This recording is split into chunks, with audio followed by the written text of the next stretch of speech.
Well, here we are at the center of the world, USA, and that's kind of a unique concept in that we're on a globe, so I guess the center of the world could be wherever you want it to be, so why not here, right? So this is the idea of a gentleman, I've forgotten his name, and his wife, and it's unique to say the least. So let's take a closer look.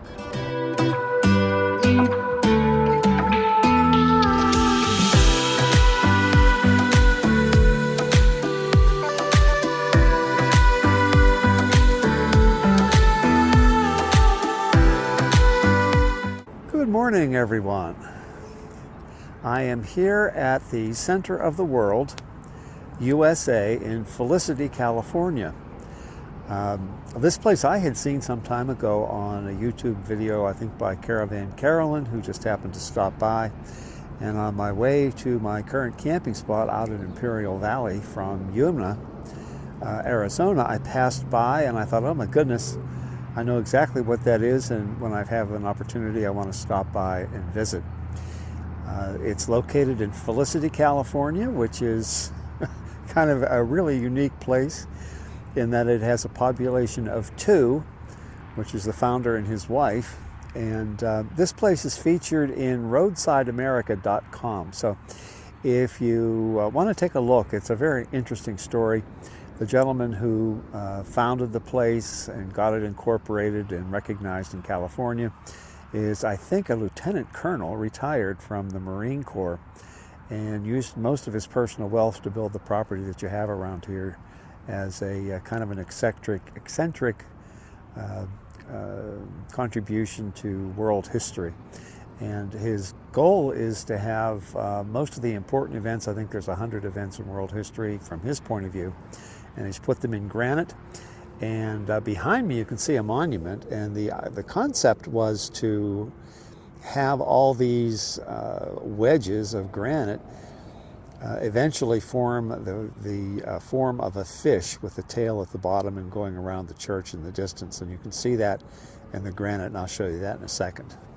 As you can see, we see the tail of the fish forming, and it's going out into that around the circular part, and then supposedly, I think, out around the church in the background. So it's an interesting concept.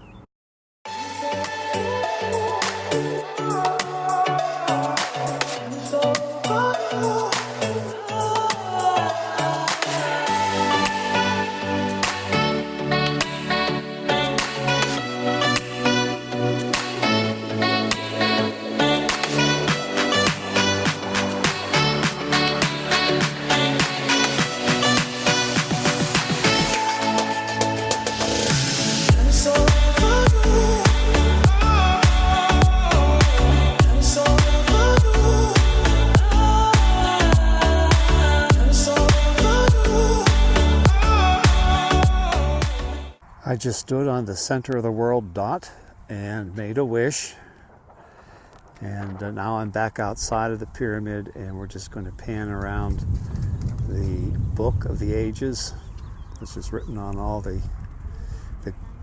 granite, and we'll go out to the church next.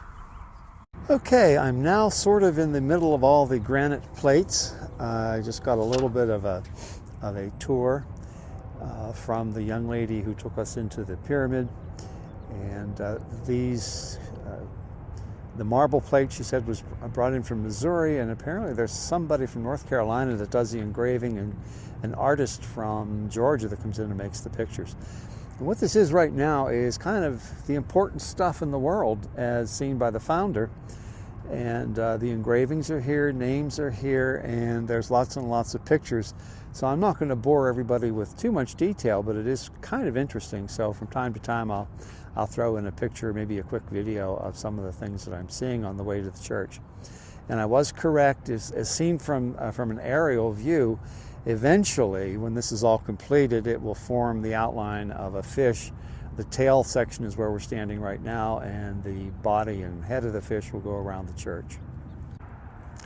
I think I mentioned at one point that the founder of this place was a former officer, I think lieutenant colonel in the Marine Corps, so it's not a surprise at all to see that one of the things he's done here is a monument to Korean War fallen. So I'll show you a bit of that.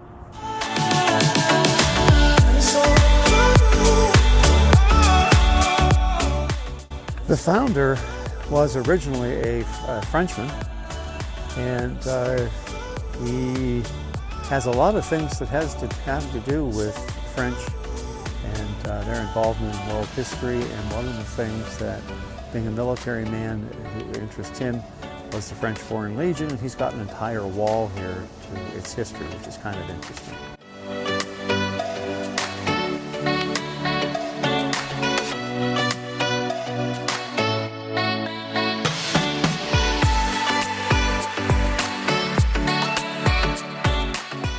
Here I am standing at the base of the church. I'm going to walk up those stairs and take us inside.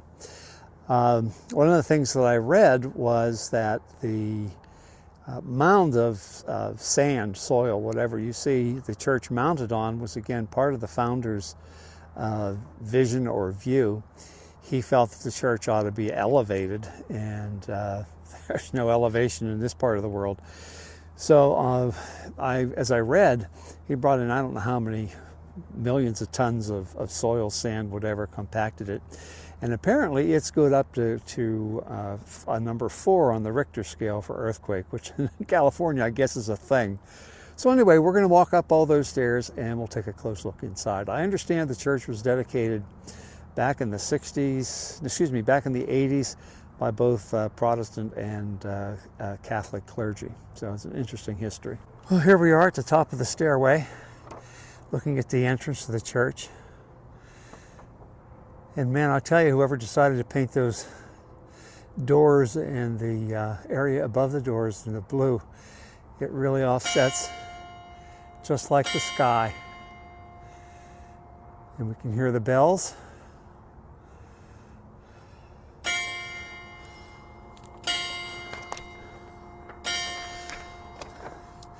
Chiming 11 o'clock, or maybe it's actually 12 o'clock, I guess, Arizona time.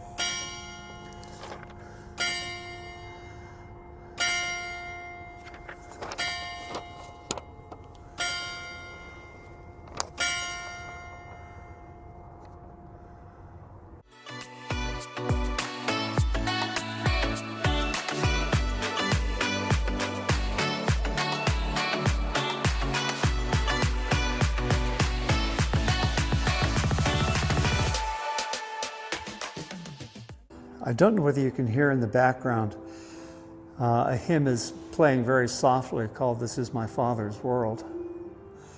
And it's very pretty in here.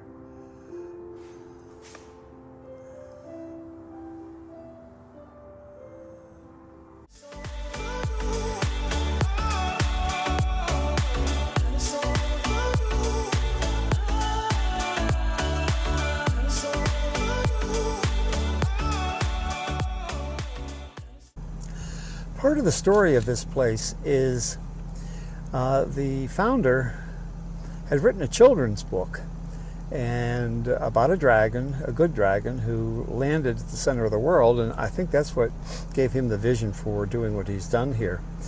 In any event, I went into the gift shop and they do have the book that inspired this whole thing. It's called The Good Dragon. So you can see it here. I've got a 7-year-old grandson that I think will enjoy the story very much, so I bought it for him. Also, part of my entrance fee was I got to go into the pyramid. I think I got some pictures of it, and stand with my toe on the center of the world and either make a prayer or a wish. And as a result, I got this very unique certificate, suitable for framing, I might add, indicating the day and the time where I was at the center of the world making this wish or prayer. So I thought that was kind of clever, kind of neat, and was only too glad to do it for $5, and then I think it was $7 for the book, $7.50, something like that. But glad to support an idea like this, a concept like this, which is really kind of eccentric to say the least. But then some people say or accuse me of the same thing. So in any event, thanks for coming along, and now I'm off into Yuma proper. I've got to do a little bit of grocery shopping. Hope to get that done. So for now, off to the grocery store, and I'll talk to you later.